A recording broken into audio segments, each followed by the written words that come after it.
ഒരു കാക്കയുടെയും ഒരു ചെന്നായയുടെയും ഒരു സ്റ്റോറിയാണ് ഇവൻ പറയുന്നത്. അപ്പോൾ കാക്കയും ചെന്നായയും തമ്മിൽ ഒരു കണക്ഷൻ ഉണ്ട്. കാക്കയ്ക്ക് ഒറ്റയ്ക്ക് ഇര പിടിക്കാൻ പറ്റും.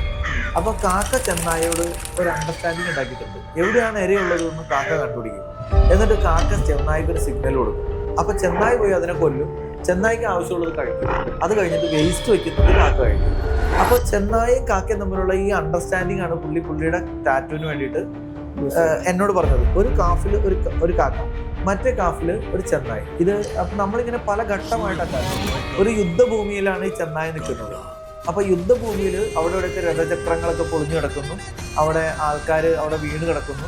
ആ വീണ് കിടക്കുന്നതിനെ ചെന്നായി കൊല്ലുന്നു.